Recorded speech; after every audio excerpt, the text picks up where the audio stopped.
dalam konteks demokrasi gitu ya, unjuk rasa itu upaya dari masyarakat sebagai pemegang kedaulatan tertinggi itu menyampaikan pendapat aspirasinya di muka umum. Nah, sebenarnya demonstrasi atau unjuk rasa itu menjadi hal yang wajar atau bahkan keniscayaan dalam dunia demokrasi, karena keterwakilan atau representasi itu selalu tidak bisa menampilkan secara utuh. Nah, agar proses demokrasi itu utuh harus ada penyampaian publik secara terbuka di ruang-ruang publik itu. Secara ajaran Islam, sepanjang aspirasi disampaikan dengan landasan dalam rangka untuk melakukan pencegahan terhadap kemungkaran atau menyampaikan kebaikan, itu baik-baik saja,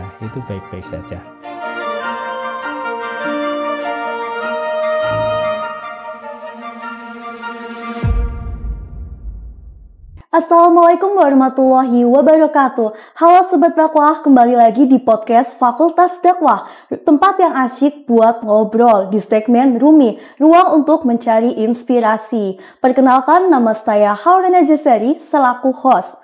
Pada kesempatan kali ini kita akan membahas terkait demonstrasi menurut Islam. Tentunya saya tidak sendiri, di sini ada Bapak Mutakin selaku Wadek 1 atau Wakil Dekan 1 dari Fakultas Dakwah dan Saintek. Selamat siang Bapak. Siang. Bagaimana Bapak kabarnya? Alhamdulillah baik. Ya. Sekarang lagi ramai ya Bapak di dunia media sosial atau televisi terkait demo-demo di beberapa daerah atau bahkan di seluruh daerah hampir melakukan demo semua. Betul Bapak? Ya. Dan ada beberapa daerah juga yang ricuh terkait pembakaran dan lain sebagainya. Menurut Bapak, bagaimana sih pendapat Bapak terkait demo tersebut dalam konteks Islam? Iya, yang pertama begini, demonstrasi atau unjuk rasa atau menyampaikan pendapat di muka umum itu sebenarnya hal yang wajar dalam dunia demokrasi gitu ya, karena disitulah ruang terbuka yang bisa dimanfaatkan oleh masyarakat untuk menyampaikan pendapatnya secara kolektif gitu ya.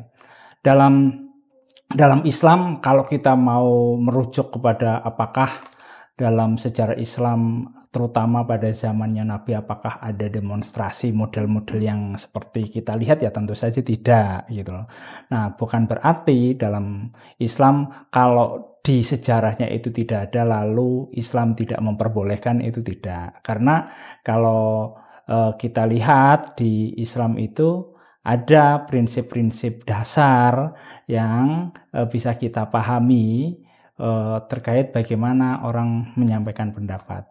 Nah, secara umum kalau Islam itu ketika kita itu melihat kemungkaran, maka wajib bagi kita untuk menyampaikan pendapat kritik gitu ya. Bahkan kita diminta untuk melakukan secara langsung penanggulangan terhadap kemungkaran. Nah, dalam konteks demokrasi gitu ya, unjuk rasa itu upaya dari masyarakat sebagai pemegang kedaulatan tertinggi itu menyampaikan pendapat aspirasinya di muka umum. Kenapa begitu? Karena sangat mungkin kalau dalam teori politik itu perwakilan itu setiap ada model perwakilan itu memiliki, atau perwakilan kekuasaan itu memiliki kecenderungan untuk korup. Artinya setiap perwakilan itu selalu ada defisit. Nah, karena ada defisit atau ada pengurangan tadi itu penting bagi suara publik untuk disampaikan. Nah, sebenarnya demonstrasi atau unjuk rasa itu menjadi hal yang wajar atau bahkan keniscayaan dalam dunia demokrasi, karena keterwakilan atau representasi itu selalu tidak bisa menampilkan secara utuh. Nah, agar proses demokrasi itu utuh harus ada penyampaian publik secara terbuka di ruang-ruang publik itu. Nah, maka menurut saya unjuk rasa atau penyampaian pendapat secara umum terbuka itu menjadi keniscayaan dalam ruang demokrasi, dan secara ajaran Islam sepanjang aspirasi disampaikan itu dengan landasan dalam rangka untuk melakukan pencegahan terhadap kemungkaran atau menyampaikan kebaikan, itu baik-baik saja, Nah, sepanjang itu koridornya. Jadi menyampaikan kemakrufan, kebaikan, kemudian mencegah keburukan itu secara terbuka langsung, itu malah dianjurkan dalam Islam. Nah, memang kan saluran ruang publik bernama demonstrasi itu kan dari tahun ke tahun, dari waktu ke waktu itu berbeda-beda.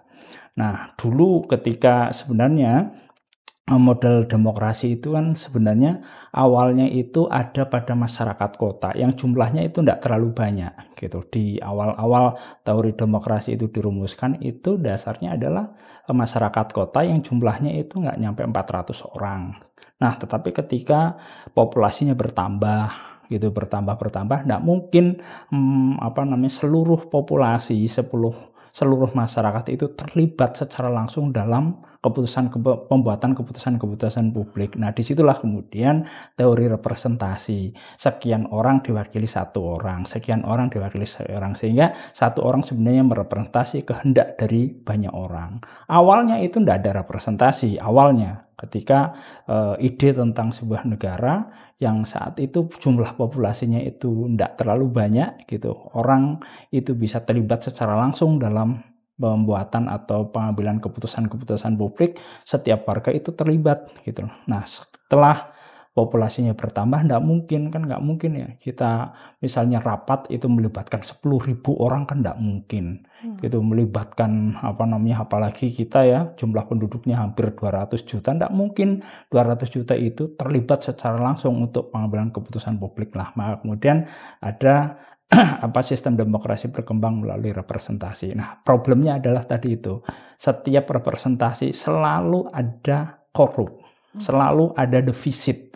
Nah, bagaimana menutup defisit tadi itu? Maka ruang-ruang publik gitu ya, ruang-ruang terbuka itu bisa dimanfaatkan oleh publik untuk menutup defisit yang ada itu. Nah, sehingga unjuk rasa, demonstrasi itu ya hal wajar, niscaya dalam kehidupan demokrasi gitu ya, sebagai check and balance gitu, dan itu merupakan bagian dari ajaran Islam. Bahkan kalau dalam ajaran Islam itu menyampaikan atau melakukan kritik, kemudian menyampaikan tidak setujuan kepada penguasa zalim, itu adalah kewajiban gitu. Itu wajib ketika ada penguasa yang masuk dalam kategori zalim, kemudian kita menyampaikan sesuatu secara terbuka, itu harus. Saya kira dalam konteks ini Islam demokrasi itu menjadi sesuatu yang matching, tidak ada yang bertentangan sepanjang itu ya kira. Oke, baik Bapak. Tadi Bapak bilang ya kalau di Islam itu kita bisa menyampaikan, kalau misalkan tadi nggak setuju ya di bagian akhir tadi.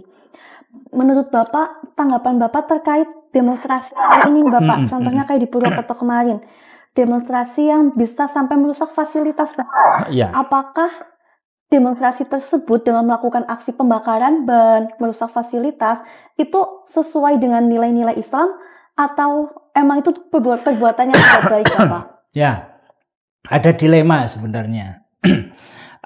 Sebaiknya kan memang demonstrasi unjuk rasa itu dilakukan secara damai. Ya. Nah, tetapi seringkali begini, kita juga harus bisa memahami psikologi massa. Ketika itu dilakukan secara damai, maka unjuk rasa atau demonstrasi itu tidak menjadi perhatian, gitu ya. Upaya untuk melakukan perubahan gitu ya, tetapi dilakukan secara damai, umumnya itu tidak menjadi perhatian. Nah, tetapi itu satu hal. Nah, kemudian dilakukan secara dalam tanda kutip anarkis gitu ya. Ketika ada kerusuhan, kemudian ada kekerasan, itu lalu menjadi perhatian publik. Jadi sebenarnya antara tadi ya, mestinya unjuk rasa itu dilakukan secara damai. Nah, ketika dilakukan secara damai, dilakukan secara damai ini kemudian mendapat apresiasi dari pengambil keputusan, itu idealnya begitu. Tapi demonstrasi dalam demokrasi itu tidak mungkin dihilangkan karena tadi itu watak representasi itu selalu defisit. Nah, maka harus ada penyampaian pendapat secara kolektif, secara damai. Idealnya ketika disampaikan secara damai gitu ya, kolektif, itu kemudian bisa diterima dan bisa menjadi dasar bagi perubahan-perubahan. Nah, tetapi tadi umumnya itu ketika demonstrasi itu dilakukan damai itu dianggap angin lalu, dianggap tidak memberikan dampak gitu ya. Selama ini juga demonstrasi yang dilakukan secara damai itu tidak kemudian memberikan perubahan yang berarti. Nah, maka kemudian ini memunculkan psikologis secara massa bahwa unjuk rasa agar memperoleh apresiasi, mendapatkan perhatian lebih besar dan bisa mendorong perubahan, itu ya unjuk rasa yang dalam tanda kutip tadi itu memunculkan atau menimbulkan efek gegeran itu. Nah, jadi itu dilema. Sebenarnya kalau unjuk rasa itu dilakukan oleh publik dan kemudian penguasa itu sensitif, responsif terhadap gejolak yang ada di masyarakat, itu unjuk rasa yang damai itu segera kemudian diakomodasi, kemudian bisa mendorong perubahan-perubahan itu. Nah, itu idealnya. Nah, tapi itu tadi berapa kali sih unjuk rasa yang dilakukan secara damai itu tidak memberikan hasil yang signifikan gitu ya, sehingga kemudian itu tadi menimbulkan dorongan efek massa, demonstrasi yang dilakukan itu kemudian memunculkan kericuhan itu. Nah, itu dilema yang pertama. Kemudian dalam bentuk apapun sebenarnya kekerasan itu tidak bisa diterima.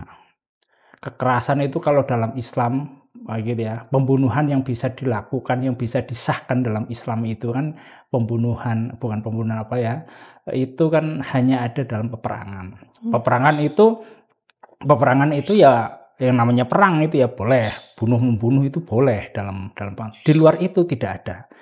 Gitu, tidak ada. Nah, maka demonstrasi sama gitu. Demonstrasi itu sebenarnya adalah ruang publik yang dimanfaatkan untuk menyampaikan aspirasi. Maka kalau itu dibarengi dengan kekerasan, tindakan anarkis, bahkan sampai tindakan melakukan pembakaran atau penjarahan, itu namanya kriminal gitu, kriminal. Dan itu sebenarnya tidak bisa dibenarkan secara hukum maupun secara hukum Islam, secara Islam itu juga tidak bisa dibenarkan. Tetapi gitu ya, tadi catatannya adalah kenapa kemudian massa itu melakukan itu sangat mungkin gitu ya, sangat mungkin itu karena dorongan-dorongan psikologis secara massal bahwa gitu masyarakat itu mengalami pengalaman-pengalaman yang tidak mengenakan, pengalaman-pengalaman tragedik gitu ya, pengalaman yang pengalaman yang buruk ketika gitu ya aspirasi mereka sampaikan secara damai kemudian tidak memberikan hasil yang optimal, tidak signifikan.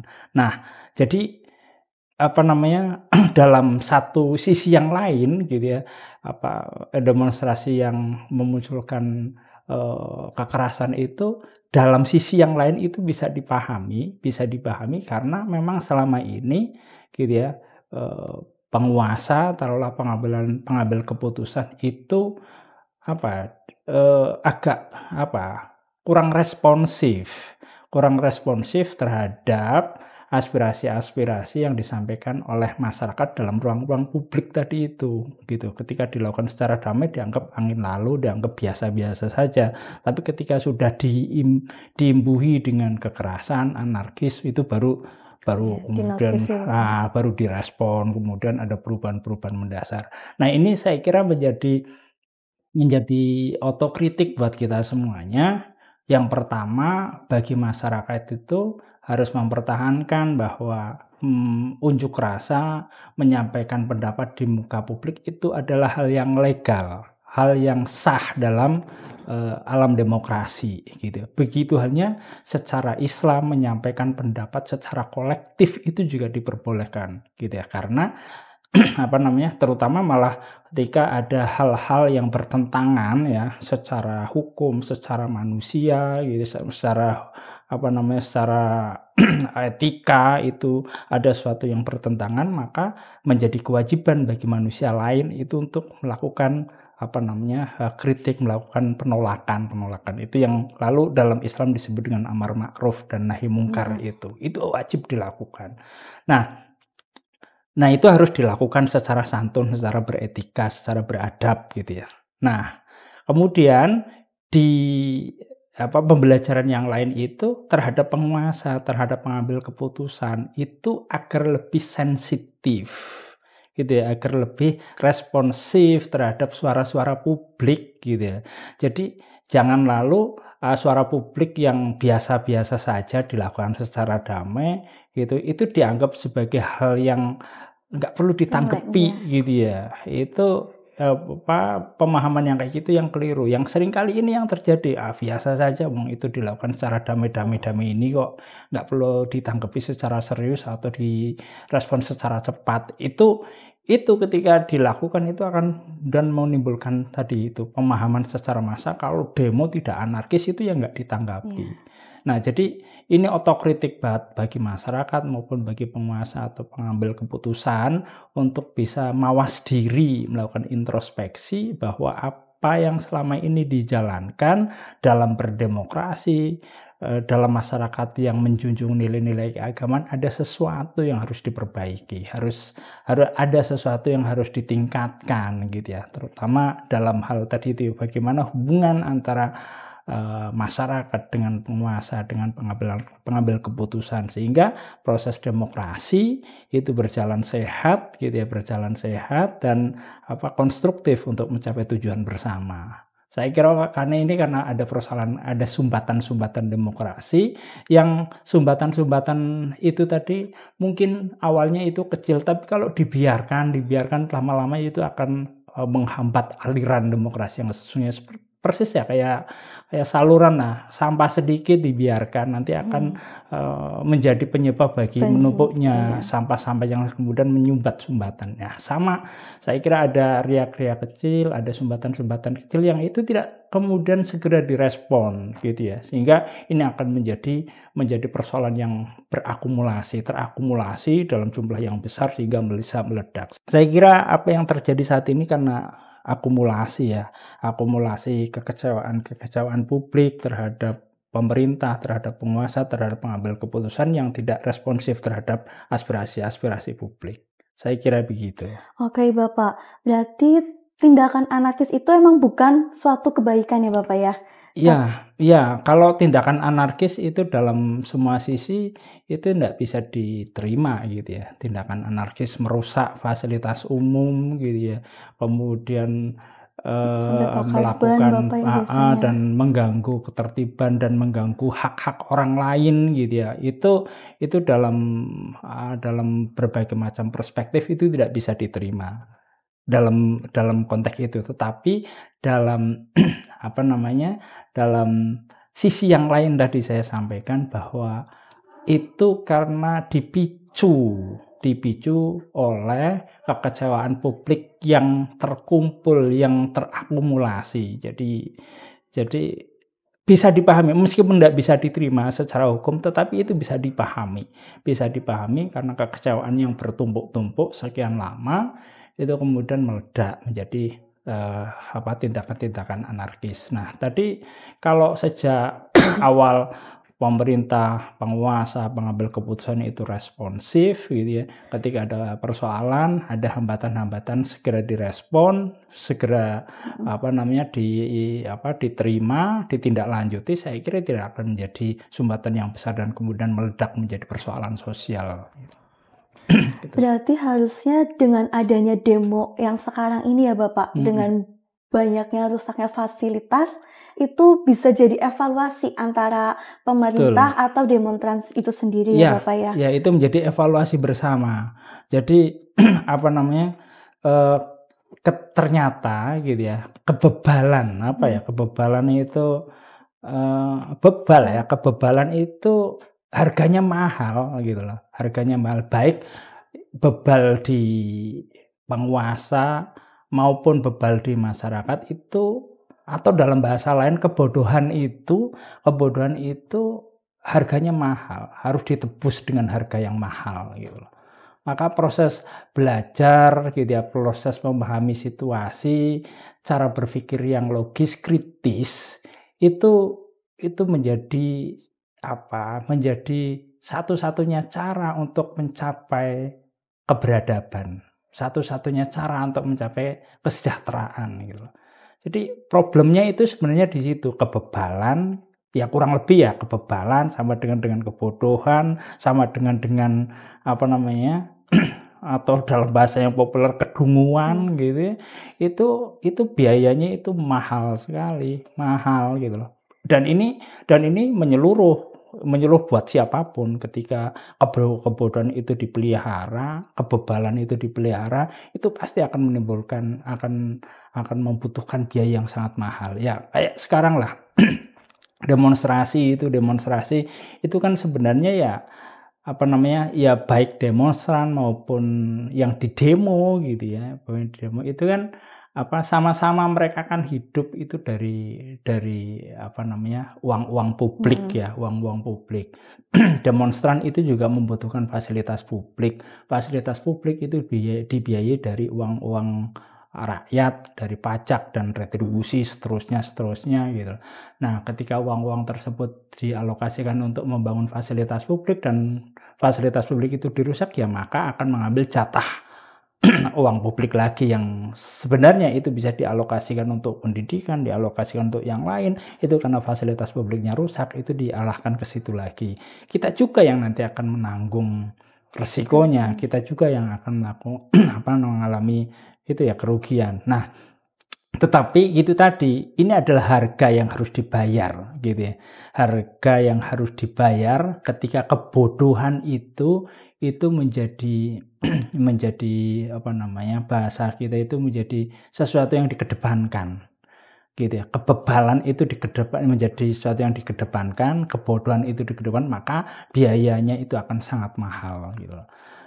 Tapi kalau berpikirnya sejak awal berpikirnya itu logis, kritis, kemudian responsif, itu biaya-biaya yang mahal ini tidak akan keluar gitu. Aksi ketika aksi damai dilakukan itu ya peserta aksi juga tidak mungkin akan melakukan tindakan-tindakan anarkis gitu ya.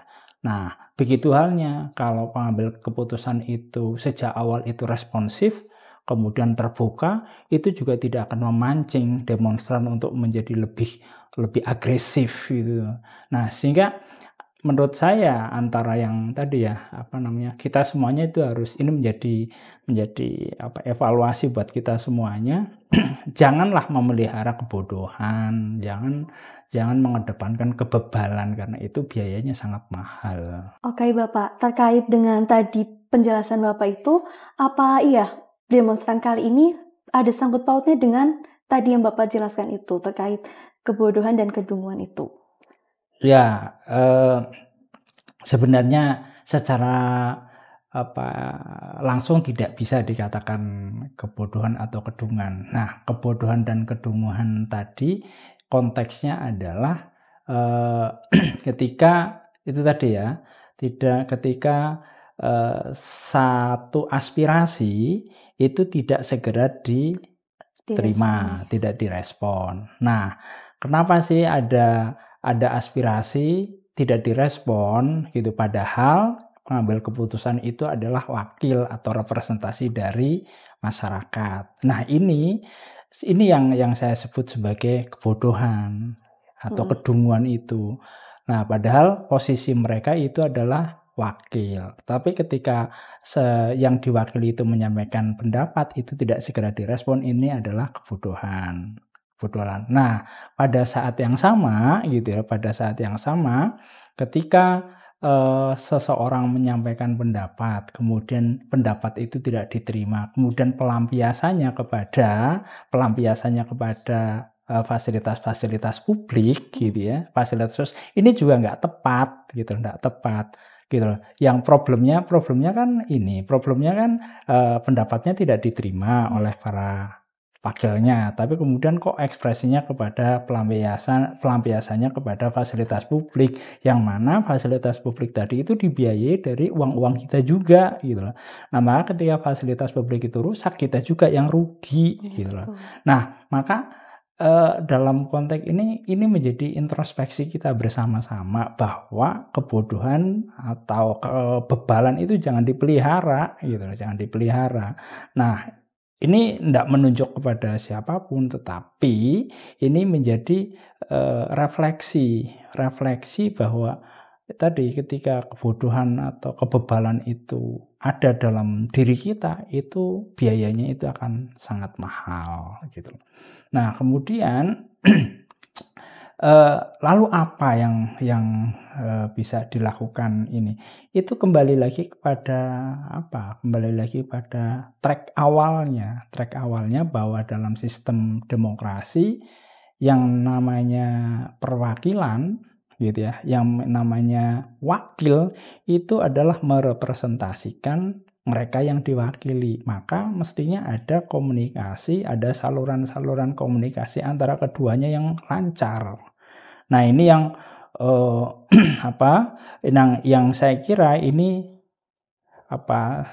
saat ini mengalami masalah komunikasi antara masyarakat dengan dengan perwakilannya itu yang bermasalah, sehingga komunikasi keduanya itu menjadi terhambat. Nah, sebenarnya banyak lembaga-lembaga yang bisa menjadi mediator, menjadi menjembatani komunikasi antara perwakilan dengan yang diwakili itu.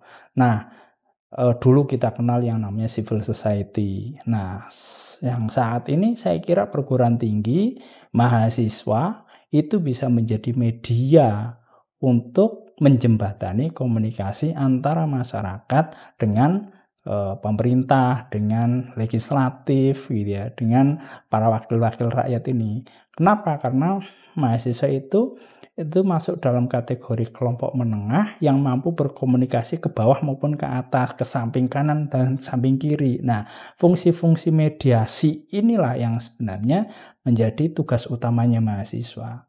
Nah, ketika mahasiswa itu menjadi mediator gitu ya, maka komunikasi antara pemerintah dengan masyarakat itu berjalan secara lancar. Ini yang nampaknya hari ini fungsi-fungsi mediasi ini yang tidak banyak diperankan, bukan hanya oleh mahasiswa tapi oleh kelompok-kelompok civil society yang lain gitu ya.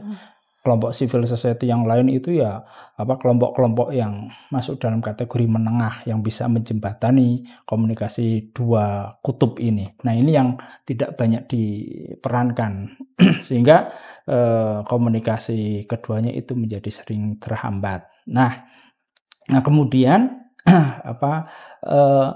ketika komunikasi ini terhambat, selain tadi dibutuhkannya media, itu juga apa yang disebut oleh para ilmuwan sosial, misalnya Habermas, itu dibutuhkan ruang deliberasi namanya. Ruang deliberasi itu adalah ruang berkumpulnya masyarakat untuk mendiskusikan berbagai macam kepentingan, kebutuhan mereka. Gitu. Mereka itu bebas mendiskusikan kepentingan mereka dalam ruang-ruang publik yang tidak didominasi gitu ya. Kemudian hasil dari perbincangan itu lalu disampaikan kepada pemerintah, disampaikan kepada para perwakilannya. Nah, ketika ini terjadi secara lancar itu hambatan-hambatan komunikasi tadi itu menjadi bisa teratasi. Ya, saya kira kurang lebihnya demonstrasi ini terjadi itu kan karena ada hambatan-hambatan, ada hubungan-hubungan komunikasi yang terhambat gitu ya, sehingga kelompok masyarakat ini kemudian menyampaikan itu dalam ruang-ruang terbuka secara langsung. Tapi kalau situasi komunikasinya itu lancar, kemudian kelompok-kelompok yang memediasi itu berfungsi sebagaimana mestinya, maka problem-problem itu bisa terselesaikan. Sehingga kayak kericuhan, anarkisme itu bisa dihindari. Tadi ya catatan dari apa yang terjadi dalam beberapa hari ini menjadi refleksi kita bersama bahwa tadi kebodohan, kedunguan, kebebalan itu harganya mahal. Kemudian saluran-saluran demokrasi, saluran komunikasi yang selama ini tersedia itu tidak diperankan secara optimal oleh kelompok-kelompok civil society gitu ya. Bahkan mungkin akan jadi lebih ironis lagi ketika kelompok-kelompok civil society itu menjadi bagian dari masalah misalnya. Yang tadi sebenarnya fungsi utamanya adalah memediasi komunikasi antara pemerintah dengan masyarakat gitu. Tapi kemudian kelompok-kelompok menengah tadi ini, kelompok yang memediasi ini ternyata menjadi bagian dari masalah itu sendiri. Lah itu kacau lagi, dan kalau ketika ini terjadi maka masa depan demokrasi itu sangat sangat suram gitu loh, karena tadi antara hambatan gitu ya, komunikasi itu tidak ada yang menjembatani sehingga informasi yang ada di atas atau di bawah, kanan atau kiri itu tidak sambung dan ini pasti akan meledak. Nah, ini yang terjadi dalam berapa puluh tahun yang lalu kan, karena ada persoalan hambatan demokrasi, hambatan komunikasi, kemudian itu meledak menjadi persoalan-persoalan sosial. Saya kira sih kita sangat berharap apa yang terjadi dalam beberapa hari ini itu tidak sampai menjadi bom waktu yang kemudian meledak dan kemudian tercipta kerusuhan-kerusuhan sebagaimana yang terjadi di beberapa waktu yang lalu. Baik Bapak. Pesan Bapak atau saran kepada para mahasiswa terkait atau untuk menghadapi demokrasi saat ini, itu apa ya Bapak? Yang pertama tadi itu ya, yang harus dipahami adalah posisi mahasiswa itu sebagai mediator, sebagai kelompok yang mampu menjembatani komunikasi antar berbagai pihak. Nah, mahasiswa itu punya kemampuan itu, dan fungsi mahasiswa kan sebenarnya di situ. Dia bisa menjembatani komunikasi masyarakat dengan berbagai macam pihak. Karena memang kan ada gap ya, ada rentang komunikasi antara masyarakat dengan industri, antara masyarakat dengan pemerintah, antara masyarakat dengan partai politik, itu ada gap, ada ruang kosong. Nah, ketika ruang kosong ini tidak diisi, maka sampai kapanpun itu akan menjadi problem. Nah, mahasiswa itu yang mengisi itu, dia yang memediasi, menjembatani komunikasi itu. Sehingga ketika komunikasi ini terjadi dan dimediasi oleh masyarakat, hubungan masyarakat dengan pemerintah, masyarakat dengan industri, masyarakat dengan partai politik, itu kemudian terbangun secara konstruktif. Nah, ketika ini terjadi, saya kira problem demokrasi, yaitu soal defisit gitu ya, soal korup, informasi yang berkurang itu bisa teratasi. Nah, pertama itu harus menyadari bahwa fungsi mahasiswa itu adalah kelas sosial tersendiri yang mampu memediasi komunikasi masyarakat dengan berbagai macam pihak. Kemudian yang kedua, mahasiswa itu senjatanya itu adalah ilmu pengetahuan. Gitu. Senjata mahasiswa itu bukan batu, bukan ketapel, itu bukan, tapi adalah ilmu pengetahuan. Maka mahasiswa itu harus meningkatkan kapasitasnya melalui ilmu pengetahuan agar mampu mengkomunikasikan berbagai macam tadi itu. Jadi kalau tanpa ilmu pengetahuan, tanpa skill keterampilan komunikasi, itu mahasiswa itu ya sekedar status, tapi tidak bisa memediasi, menjembatani komunikasi masyarakat dengan berbagai macam pihak. Nah, ilmu pengetahuan itu ya maka sisi lain dari sisi yang tidak bisa lepas dari yang namanya ilmu pengetahuan itu ya berpikir logis, berpikir kritis, dan berpikir kohesif menyeluruh gitu ya.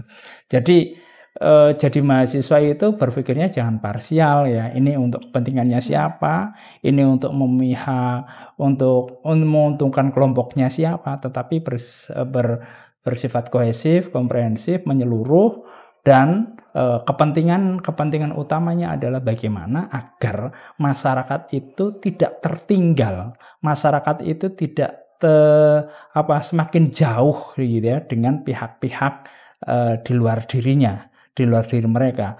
Masyarakat itu gapnya tidak terlalu jauh dengan pemerintah, tidak terlalu jauh gapnya dengan industri, dengan partai politik. Nah, mahasiswa dengan kemampuan ilmu pengetahuan, berpikir logis, kritis itu tadi itu, kemudian memiliki kepentingan bagaimana masyarakat itu gapnya dengan kelompok-kelompok di luarnya itu semakin mendekat. Nah, ketika terjadi komunikasi yang dekat itu problem-problem demokrasi itu menjadi bisa diatasi. Nah, ini juga yang kalau dilihat dalam Islam itu ya ketika masyarakat itu memiliki komunikasi yang baik, dzon atau kecurigaan kan menjadi berkurang, gitu ya. Padahal yang namanya dzon itu, yang namanya kecurigaan itu ya pasti akan melahirkan tindakan-tindakan yang buruk gitu ya, prasangka buruk, prasangka jelek, fitnah dan seterusnya.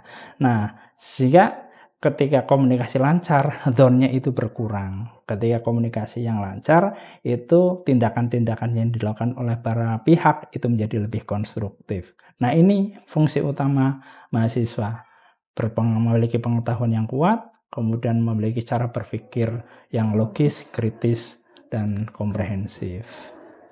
Baik Bapak. Terakhir ya Bapak ya. Oke. Saya mau tanya, apa sih pengalaman Bapak waktu selama demo? Pernah nggak sih mengalami demo ya itu? Itu dulu ya situasinya kurang lebih sama karena ada sumbatan komunikasi gitu ya, yang kemudian berakibat terhadap kebijakan-kebijakan yang tidak berpihak kepada masyarakat. Nah, ini yang tadi saya sampaikan gitu ya. Jadi antara kepentingan masyarakat atau kebutuhan masyarakat itu tidak nyambung dengan kebijakan-kebijakan yang dikeluarkan. Nah, ini kan pasti bermasalah.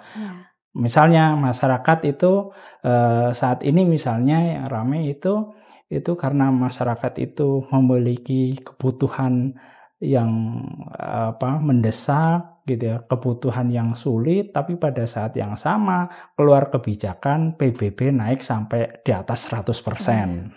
Nah, ini kan antara kebijakan pajak gitu ya, kebijakan pajak dengan kebutuhan masyarakat ini kan tidak nyambung gitu loh.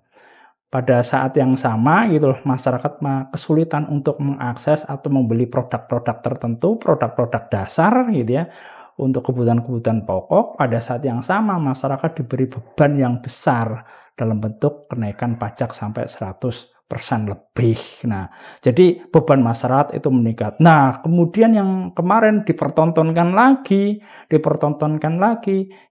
kebijakan kenaikan pendapatan atau kenaikan tunjangan terhadap DPR RI yang sampai tunjangan rumah sampai tunjangan yang jumlahnya itu fantastis gitu loh. Untuk sewa rumah saja sampai 50 juta itu kan fantastis itu.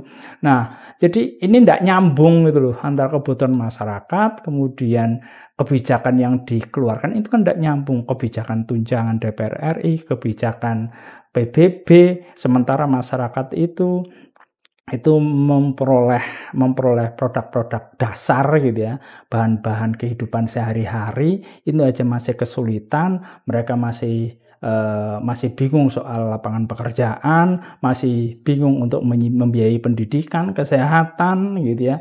Kemudian banyak sekali mereka tidak memiliki lahan-lahan produktif gitu ya.